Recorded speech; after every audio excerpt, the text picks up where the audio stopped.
Baik, kami di sini dari kelompok 6 yaitu ingin memaparkan yaitu hasil diskusi kami yaitu mengenai kasus penipuan mengatasnamakan JNE dengan klaim paket hilang via Zoom meeting. Di sini ada anggota kelompok kami sendiri. Yang pertama yaitu ada Nurla Elia dengan NPM terakhir yaitu 004, kemudian ada dengan saya sendiri yaitu Rahmadani Triko dengan NPM terakhir 012, kemudian ada Afrilia Isma Khotimah dengan NPM terakhir 183, kemudian ada Maya Nur Ramadhani dengan NPM terakhir 190, kemudian ada Mas Harto Khalida dengan NPM terakhir 208. Baik, di sini saya akan jelaskan mengenai latar belakang dari kasus penipuan ini sendiri, yang dimana kasus ini bermula dari upaya penipuan yang dialami korban pada tanggal 19 Agustus 2025, di mana pelaku mengatasnamakan pihak jasa pengiriman JNE. Jadi pelaku ini menghubungi korban melalui telepon dan juga menginformasikan bahwa paket pesanan dari Tokopedia telah hilang dalam proses pengiriman. Nah, sebagai bentuk tanggung jawab, pelaku menawarkan pengambilan dana secara penuh disertai dengan kompensasi, sehingga membentuk situasi tampak meyakinkan. Nah, selanjutnya korban ini diarahkan untuk mengikuti prosedur klaim yang tidak lazim, yaitu melalui Zoom meeting dengan alasan proses dilakukan oleh bagian keuangan. Nah, dalam proses tersebut, pelaku ini meminta data rekening korban dan juga mengirimkan bukti transfer palsu sebagai bentuk seolah-olah dana yang telah terkirim. Nah, ketika korban tidak menerima dana, pelaku itu melanjutkan transaksinya dengan meminta korban melakukan konfirmasi penutupan klaim, yaitu melalui transfer sejumlah uang ke rekening pribadi pelaku. Nah, modus ini menunjukkan bahwa pola penipuan yang struktur, dimulai dari manipulasi informasi, menggunakan identitas perusahaan resmi, hingga rekayasa produk digital untuk melabui korban agar melakukan transfer dana. Nah, kasus ini menjadi pengingat bahwa pentingnya bagi masyarakat untuk lebih waspada terhadap klaim dan juga tidak resmi. Jadi terutama untuk melibatkan permintaan data pribadi ataupun transaksi keuangan melalui jalur yang tidak sesuai dengan prosedur resmi perusahaan. Baik, selanjutnya saya akan menjelaskan latar belakang mengapa kasus ini dapat terjadi. Pada kasus JNE, kasus penipuan ini mengatasnamakan jasa ekspedisi yang muncul seiring dengan meningkatnya aktivitas belanja online di masyarakat, yang dimana tingkat volume transaksi e-commerce membuat masyarakat sangat bergantung pada layanan pengiriman, sehingga informasi terkait paket maupun orderan menjadi hal yang sensitif dan mudah dimanfaatkan oleh pelaku kejahatan. Pada kasus yang dijelaskan, pelaku bahwa mengetahui detail pemesanan korban seperti asal pembelian dan jenis layanan pengiriman, serta menunjukkan adanya kemungkinan kebocoran atau penyalahgunaan data pelanggan.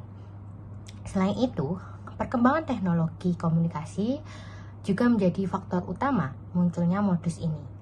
Pelaku tidak hanya menggunakan telepon, tetapi juga memanfaatkan platform digital seperti Zoom untuk membangun kesan profesional dan meyakinkan para korban. Hal ini menunjukkan bahwa penipuan kini semakin canggih dan terstruktur dan terencana.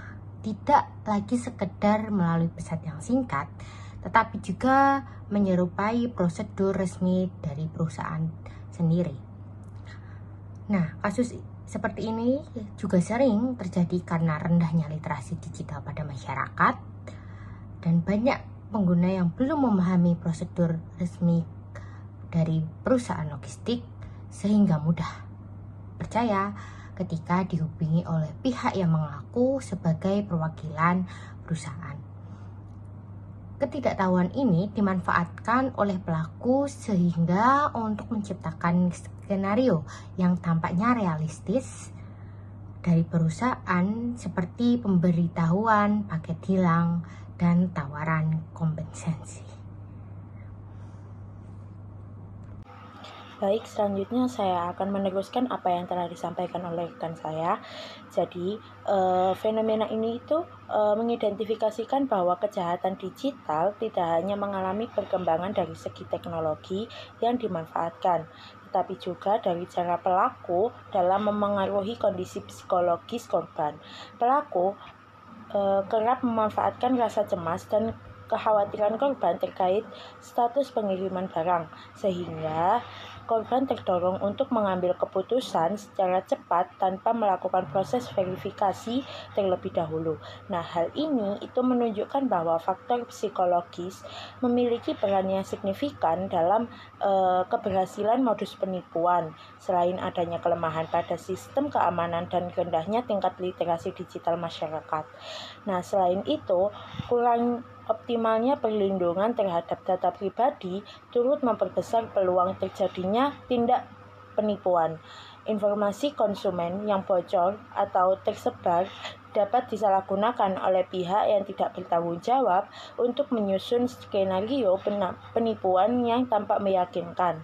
Kondisi ini itu menegaskan bahwa keamanan data bukan hanya menjadi tanggung jawab individu, tetapi juga merupakan kewajiban perusahaan penyedia layanan seperti JNE serta platform e-commerce yang memvalidasi proses transaksi.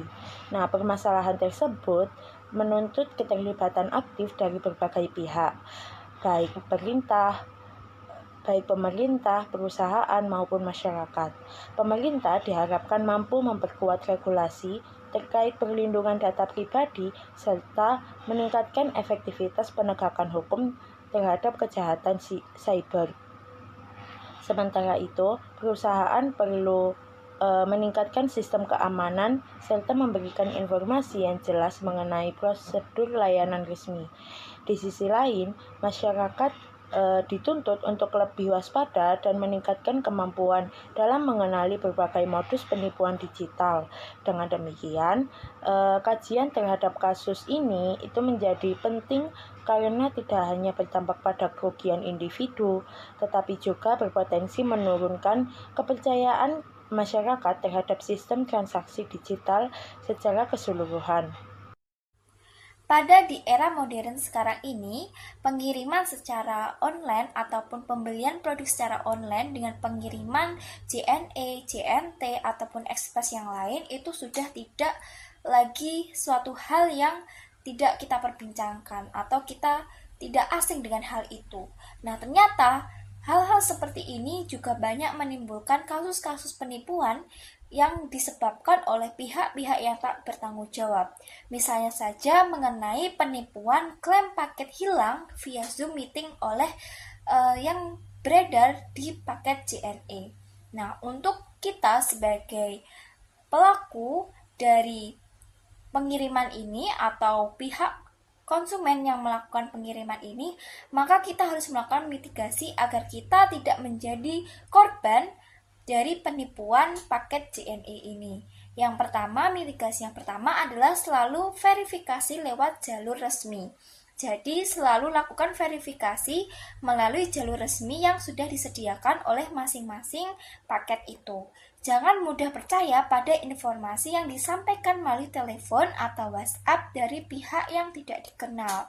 Pastikan Anda mengecek dari kebenaran informasi itu melalui aplikasi resmi, website resmi, call center resmi perusahaan seperti JNE.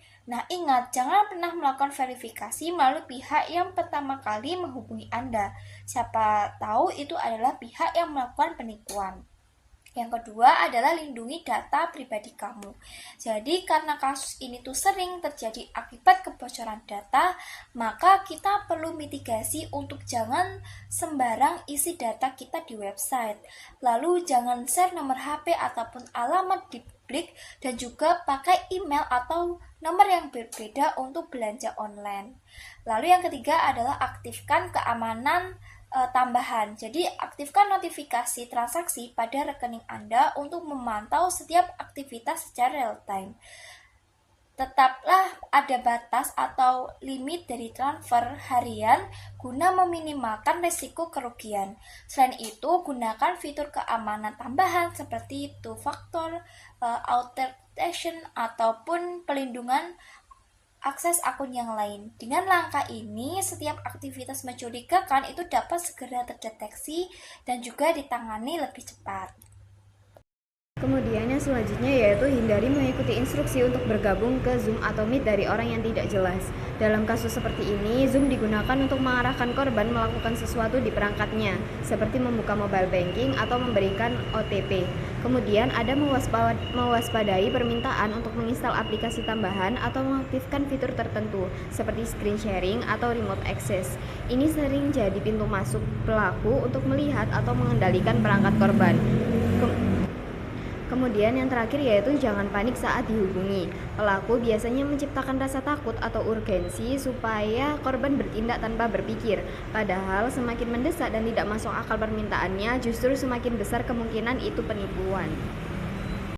Sekian pemaparan dari kelompok kami. Mohon maaf bila ada salah kata. Wassalamualaikum warahmatullahi wabarakatuh.